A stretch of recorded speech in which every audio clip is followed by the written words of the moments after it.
کہہ رہے ہیں کہ سنت نماز پڑھ لو تو ثواب ہے اور نہ پڑھو تو گناہ نہیں، تو رفع الیدین بھی تو ایک سنت ہے۔ اس کے اوپر میں تفصیلی ویڈیو ایک ریکارڈ کروا چکا ہوں، سنت چھوڑنے والے پر لعنت، یہ ویڈیو آپ دیکھیں۔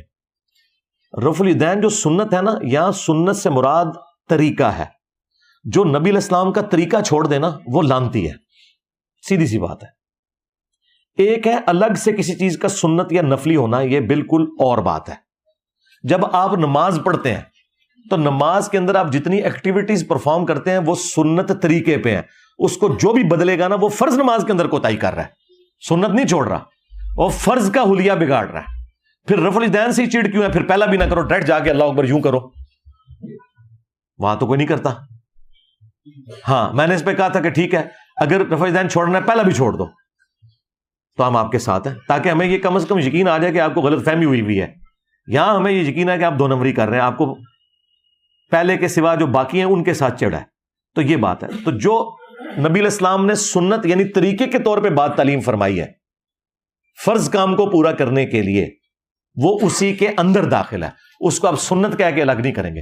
اور رہ گیا جو نماز کے ساتھ سنتیں ہیں وہ فرض نماز کا حصہ ہی نہیں ہے۔ مسلم میں واضح حدیث ہے، اما عائشہ سلام اللہ علیہا سے کسی نے پوچھا کہ نبی علیہ السلام کی نفلی نماز کتنی تھی، اور نفل پتہ ہے عربی میں کس کو کہتے ہیں؟ فالتو، فالتو ایکسٹرا۔ تو اما عائشہ نے پتہ کیا فرمایا؟ نبی علیہ السلام میرے حجرے میں 4 رکعتیں پڑھتے نفلی یعنی فالتو، جسے آپ سنت موقدہ کہہ کے فرض بنایا ہوا ہے آپ نے، اما عائشہ اسے فالتو کہہ رہی ہیں۔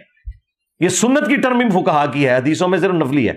4 نفل پڑھتے اور اس کے بعد ظہر کی نماز پڑھتے، اور ظہر کے بعد 2 رکعتیں میرے حجرے میں پڑھتے۔ اما عائشہ کہہ رہی ہیں ظہر کے بعد، تو مولوی کہتا ہے ظہر دے نال۔ دیکھو میرا دماغ کتنے گیا ہے، ہائے ہائے ہائے۔ اس میں پتہ کیا الفاظ ہے؟ ظہر سے پہلے 4، اور یہ بھی نہیں کہ ظہر کے فرضوں سے پہلے، نہ نہ نہ، اما عائشہ نے کہا کہ ظہر کی نماز سے پہلے 4 رکعتیں حضور پڑھتے اور 2 رکعتیں ظہر کی نماز کے بعد، یعنی اما عائشہ ظہر کو 4 رکعت ہی مانتی ہیں۔ یہ تھوڑے مولویوں نے 12 رکعتیں بنائی ہیں جی، اور باقی ساری نفلی ہیں۔ پھر اما عائشہ کہتی ہیں کہ نبی علیہ السلام مغرب کی نماز کے بعد 2 رکعتیں پڑھتے، عشاء کے بعد 2 پڑھتے، اور فجر سے پہلے 2 پڑھتے۔ فجر کے فرضوں سے پہلے نہیں، فجر کی نماز سے پہلے۔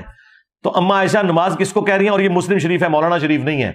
ہاں، اور ایک اور حدیث ہے مسلم شریف میں کہ جو فرض کے علاوہ 12 رکعتیں پڑھ لے گا اللہ اسے جنت میں محل دے گا۔ اور پھر وہ امہات المومنین ام سلمہ ام حبیبہ سلام اللہ علیہا علیہم السلام، وہ کہتی ہیں 4 زور سے پہلے، 2 زور کے بعد، 2 مغرب کے بعد، 2 عشاء کے بعد، اور 2 فجر سے پہلے۔ تو بالکل مقدمہ کلیئر ہے، اسی لیے میری ویڈیو ریکارڈ ہوئی تھی کہ آپ فرض پڑھ لینا ہی کافی ہے، تو اس میں یہ چیز بھی ایڈ ہوگی اس حدیث کے تحت جو بخاری مسلم میں کہ ایک پینڈو شخص آ کے کہہ رہا ہے یا رسول اللہ میں کامیاب ہونا چاہتا ہوں، مجھے بتائیں میں نے کیا کرنا ہے۔ تو آپ نے فرمایا عقیدہ توحید اور عقیدہ رسالت کے بعد تم نے فرض نماز پڑھنی ہے، فرض زکوٰۃ دینی ہے، اور فرض روزے رکھنے ہیں۔ حج ابھی تک فرض نہیں ہوا تھا اس وقت۔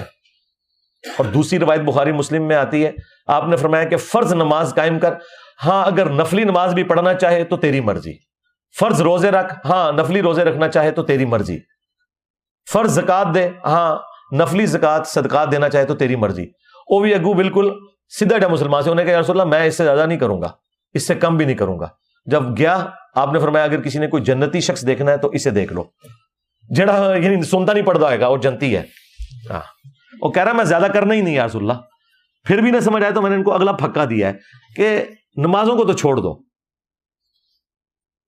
وہ تو میں نے پہلے کلیئر کر دیا کہ اما عائشہ کہہ رہی ہیں ظہر سے پہلے 4، ظہر کے فرضوں سے پہلے نہیں، ظہر کی نماز سے پہلے 4، جسے تم کہتے ہو ظہر کے ساتھ 4۔ اور دوسرا، آج تک کسی مولوی نے کہا کہ جو نفلی صدقات نہ دے تو اس کی زکوٰۃ بھی قبول نہیں ہے، کبھی نہیں کہتے۔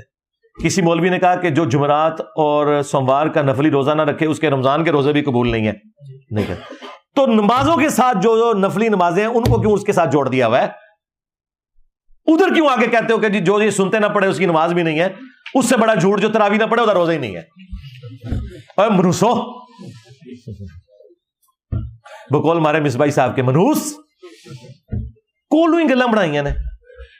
قرآن و سنت تو بالکل ان چیزوں سے خالی ہے، یہ ان کی اپنی ذاتی تعلیمات ہیں ان کے بزرگ بابوں کی۔ ایک ویڈیو میں آپ کہہ رہے ہیں کہ